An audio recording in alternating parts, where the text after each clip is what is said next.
حامدا ومصليا أما بعد فأعوذ بالله من الشيطان الرجيم بسم الله الرحمن الرحيم الطلاق مرتان فإمساك بمعروف أو تسريح بإحسان صدق الله مولانا العظيم إن الله وملائكته يصلون على النبي يا أيها الذين آمنوا صلوا عليه وسلموا تسليما الصلاة والسلام عليك يا سيدي يا رسول الله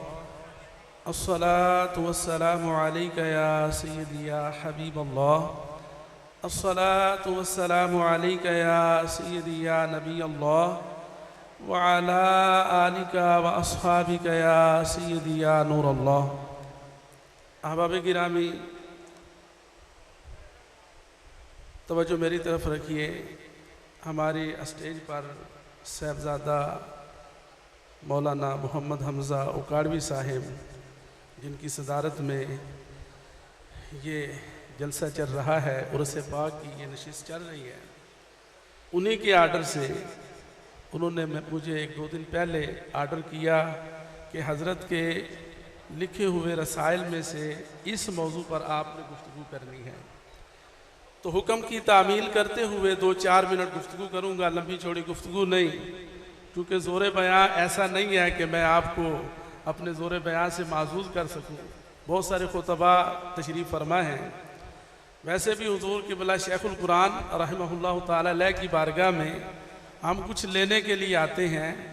اور ان سے بالواسطہ یا بلا واسطہ جنہوں نے فیض حاصل کیا ہوتا ہے ان سے ہم کچھ نہ کچھ فیض حاصل کر کے یہاں سے جاتے ہیں. اس نیت سے نہیں آتے کہ ہم اپنا بیان سنائیں.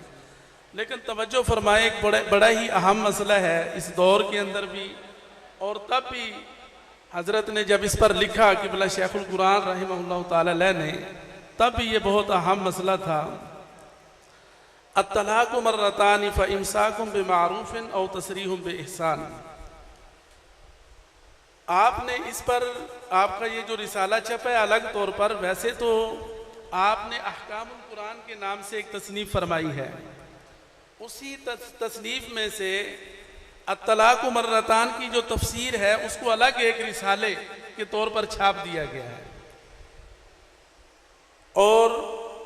ضرورت کو پیش نظر رکھتے ہوئے اس کے اندر جو پیش لفظ لکھا ہے وہ بھی میں آپ کے سامنے عرض کر دیتا ہوں کہ جو جہالت کی وجہ سے بہت سارے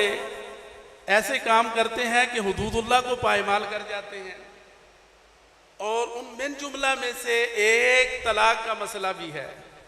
کہ ایک ہی مرتبہ میں 3 طلاقیں دے دینا، یا متفرق طور پر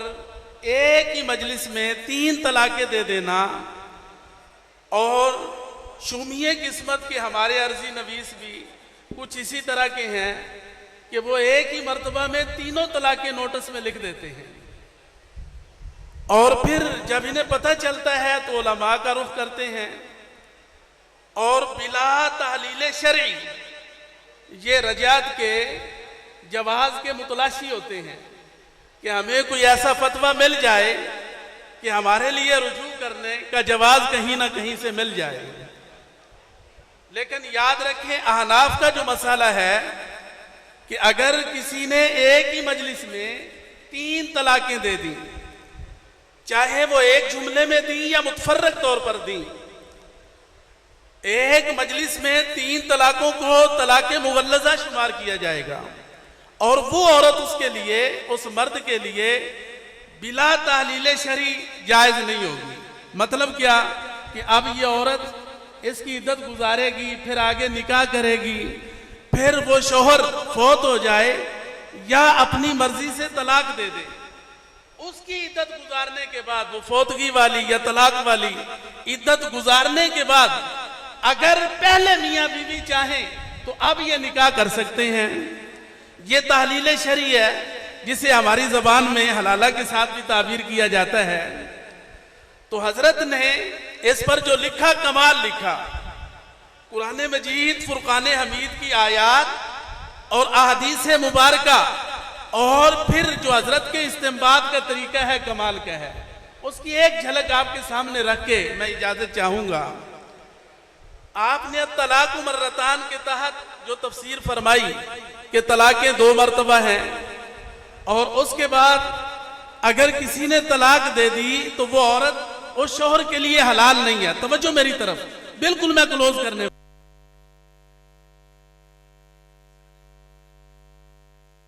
فرماتے ہیں کہ پہلے اسلام میں پہلے لوگ طلاقیں متعدد دے دیتے تھے، کئی طلاقیں ایک ہی بار میں دے دینا، یا ایک بندہ ایک طلاق دے دیتا ہے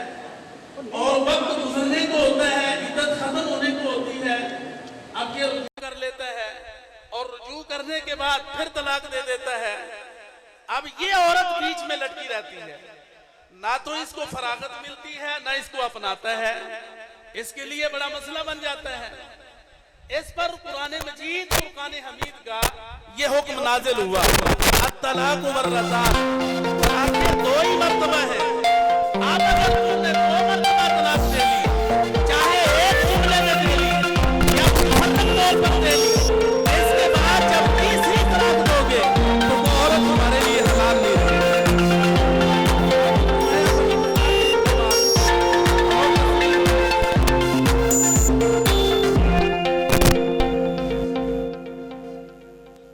کرتے ہوئے اسے آزاد کر دو۔ اس کے تحت بھی آپ نے بہت کچھ بیان فرمایا کہ اس کو روکنا ہے تو روکنے کا مقصد کیا ہے کہ اس کے عدت کے حقوق کو ادا کرنا، اس کے ساتھ بھلائی کرنا، اس کی اصلاح چاہنا، یا تصریح بِإِحْسَان۔ اس کے بھی 2 مطلب ہیں۔ تصریح بِإِحْسَان سے مراد اگر طلاق ہے تو پھر فَإِن طَلَّقَهَا جو اس کے بعد آ رہا ہے اس سے مراد اسی طلاق کا بیان ہے، اور اگر تصریح بِإِحْسَان سے طلاق مراد نہیں ہے تو فَإِن طَلَّقَهَا جو بعد میں آ رہا ہے وہ صراحتاً طلاق کا ذکر ہے۔ یہاں تک اس آیت کے متعلق میں نے چھوٹا سا ایک نقشہ آپ کے سامنے پیش کیا۔ آگے حضرت نے دلائل جو پیش کیے ہیں ان میں سے آپ نے سب سے پہلے ابن قیم کا حوالہ پیش کیا کہ ابن قیم اور ان کے اتباع اور ابن تیمیہ کا ذکر کیا، ابن تیمیہ اور ان کے اتباع اور ہمارے دور کے غیر مقلدین فرقہ وہابیہ، وہ لوگوں کو جمہور صحابہ کے اور تابعین کے خلاف اور ائمہ اربعہ کے خلاف فتویٰ دے کر گمراہ کر رہے ہیں۔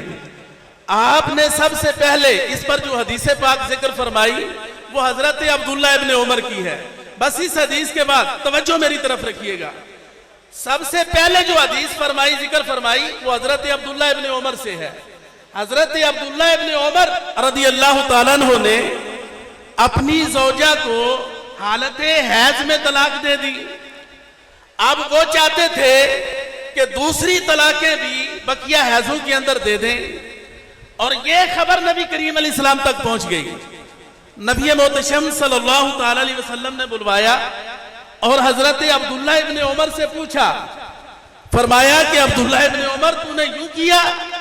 فرمایا اس طرح اللہ کریم نے ہمیں ارشاد نہیں فرمایا اور یہ خلاف سنت ہے۔ آپ نے فرمایا تو رجوع کر لے۔ حضرت عبداللہ ابن عمر نے رجوع تو کر لیا اور ساتھ میں ہی سوال کر دیا جو بعد میں آنے والوں کے لیے رہنمائی کا کام دینے لگا، ہمارے لیے صراحتاً دلیل بن گئی۔ حضرت عبداللہ ابن عمر نے سوال کر دیا، حضور اگر میں 3 طلاقیں دے دیتا تو کیا میں اس کے بعد رجوع کر سکتا تھا؟ نبی محتشم صلی اللہ تعالی علیہ وسلم نے فرمایا نہیں، اگر تو 3 طلاقیں دے دیتا تو یہ طلاقیں مغلظہ واقع ہو جاتی اور اس کے بعد تجھے رجوع کرنے کا اختیار حاصل نہ رہتا۔ احناف کے مذہب میں یہ صراحتاً دلیل موجود ہے، حضرت عبداللہ ابن عمر والی یہ حدیث، اور اس کی تائید بخاری شریف کی حدیث سے بھی ہوتی ہے۔ اس پر حضرت عبداللہ ابن مسعود کا فتویٰ بھی موجود ہے، حضرت عبداللہ ابن عباس کا فتویٰ بھی موجود ہے، جو سب کے سب مذہب احناف کی تائید میں موجود ہیں، اور دیگر احباب کے جو دلائل ہیں ان کا رد بھی آپ نے فرمایا۔ یعنی آپ کا یہ رسالہ اتنا فصیح و بلیغ ہے کہ پورے رسالہ کا مطالعہ کرنے کے بعد طلاق ثلاثہ والا مسئلہ بالکل واضح ہو جاتا ہے، کسی قسم کا کوئی تذبذب باقی نہیں رہتا۔ یہاں میں اشارہ کروں گا، اب آپ توجہ فرمائیے، چونکہ مسئلہ یہ طلاق کا تھا اور میرے ذمہ بھی یہ لگا تھا، اس حوالے سے بہت سارے احباب جو صاحب علم ہیں ان کو تو بیان کیا کرنا، وہ پہلے سے جانتے ہیں، اور کچھ احباب وہ ہیں جن کو بڑی مشکل سے یہ مسئلہ سمجھ آ رہا ہوگا۔ تو عرض آخر میں یہ کروں گا کہ حضرت قبلہ شیخ القرآن رحمہ اللہ تعالی علیہ اور ان جیسے ہمارے شیوخ اور ہمارے اسلاف اور ہمارے شیخ الحدیث، ہمارے مفتیان کرام اور ہمارے ادارے، ان کے ساتھ ہمیں تعلق رکھنے کی ضرورت کیوں ہے؟ آج سوشل میڈیا پر آپ کو ہر دوسرا بندہ یہ کہتا ہوا اور بولتا ہوا دکھائی دیتا ہے کہ بھائی گھر میں ترجمے والا قرآن رکھ لو اور پڑھ لو، گھر میں ترجمے والی حدیث رکھ لو اور پڑھ لو، علماء کے پاس جانے کی ضرورت نہیں ہے، ان کے سامنے یہ طلاق والا مسئلہ رکھو اور ان سے پوچھو، اگر وہ صرف ترجمہ پڑھ کے اس مسئلے کا جواب دے دے تو ہم آستانوں کو چھوڑ دیں گے۔ اس کے پاس کوئی دوسرا نالج نہ ہو، اس نے پہلے سے تفسیر نہ پڑھی ہو، اس نے حدیث اور اصول حدیث نہ پڑھی ہو، پھر اس مسئلے کو بتائے تو ہم آستانے چھوڑ دیں گے۔ لیکن اگر وہ جواب نہ دے سکیں تو پھر ضرورت ہے ان آستانوں کی